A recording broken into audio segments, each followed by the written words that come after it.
Now here is a writing sample or a prompt from the type of essay that students may encounter on the SSAT middle level exam. And though some students tend to discount the essay, it is important because schools may request a sample of the student's writing to see how they would do if they were admitted. So I'm going to walk you through what this sample looks like, the time allotted for it, the prompts that students will encounter, both personal and also in terms of culture. And then I will show you what they need to do to write an essay that is effective for this type of exam. So the first thing you will notice is that the allotted time here is 25 minutes.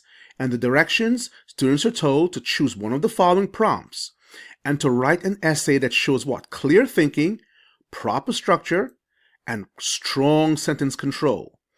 It's really important. Now, here are the prompts. Prompt option 1. Here's a personal prompt. Tell about a time when someone showed kindness to you and how it affected your day. You may write a real experience or create a story that teaches the importance of kindness.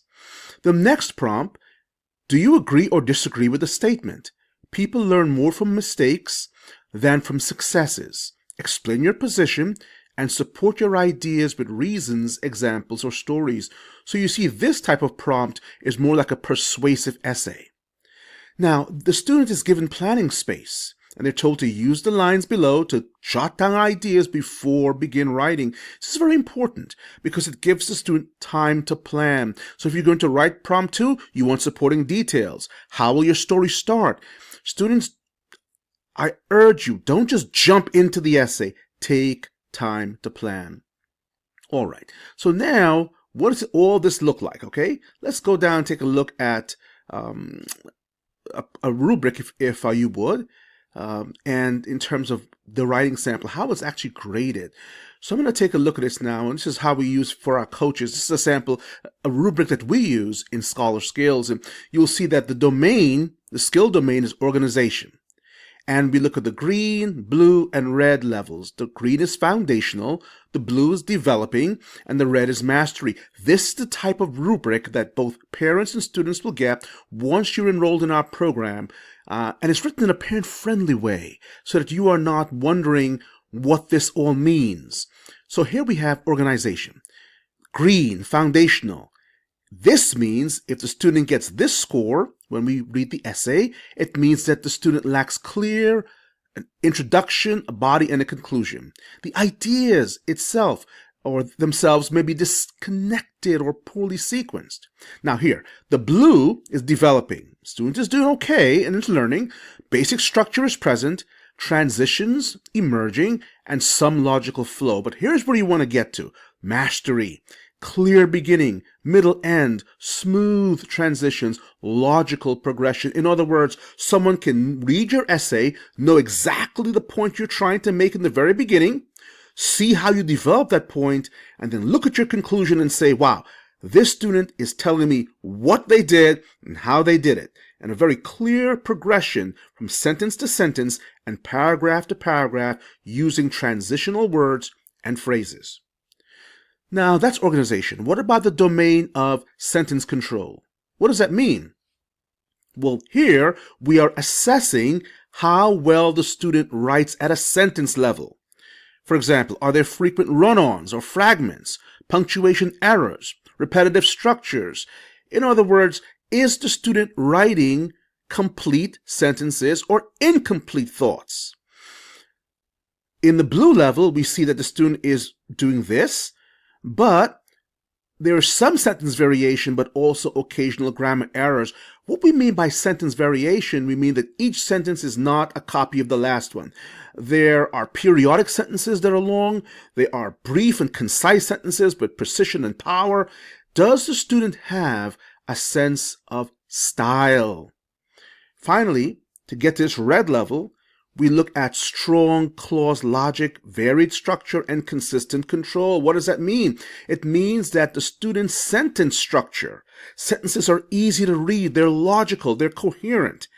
and they go across, they transition from each other. So this sentence follows the next, and there's a logic behind that. Also, even within the sentence, there's something we call strong clause logic, where one part of the sentence follows the other clearly. The next domain, when we're looking at essay writing, is idea development. And here, the green or foundational level, we'll see that the student has few supporting details. In other words, the student makes a statement but doesn't back it up. There's no support. And the ideas themselves may be vague or even underdeveloped. In the blue, or developing box, we see that the student is using examples inconsistently. That's very important. The examples are not in each paragraph, or they're not in sentences that make sense. The ideas are somewhat supported, but they're not enough support. They're not enough details to prove the point. In the red level, or the mastery level, we have strong elaboration with specific details, clear supporting examples. This argument, this essay has specific details. The writer supports exactly what he's trying to say, and it's clear that the points are made with foundational supports. Tone and voice, very important. What does that mean? It means the way the student is writing, the attitude of the writing, the way the writing comes across, how it sounds, if it were, okay? So if the tone is unclear or inconsistent, it lacks personal or narrative presence, it means there's really no voice in this essay. We don't know what the student really thinks and what the student's attitude is towards the writing. In the blue level, we have the student attempting tone, some sense of audience or purpose. He understands to whom he's writing. In order to get your tone right, you need to know to whom you're writing. Who is this for? Who is reading this? Is your tone comical? Is it serious? What's your tone? Your tone is it formal? Is it informal? Your tone is going to be based on your audience and your purpose. At red mastery level, we have consistent voice, engaging and match to prompt. Type.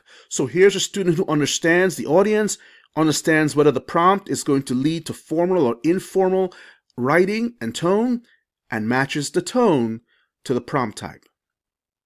Finally, we have conventions. And by conventions, we mean grammatical structure. Is the student's writing littered with frequent spelling, capitalization errors, weak grammar usage? Is that problem plaguing the student's writing? Does it lead to a breakdown of communication? In the blue level, we have some occasional errors, but it's mostly readable, but the errors are still there. But in the red level, the errors are minimal, and spelling and grammar support clarity. Well, this is simply a sample of the type of essay construction and sentence construction that your students need to be able to do when encountering a middle-level SSAT writing prompt or essay. And again, we're looking for grades 5 through 7. This is how you need to write to show that you can communicate at any level when given any essay. If you have any questions, let me know. You can always email me at scholarskills@gmail.com. That's a personal email, or info@scholarskills.com. That's our company email.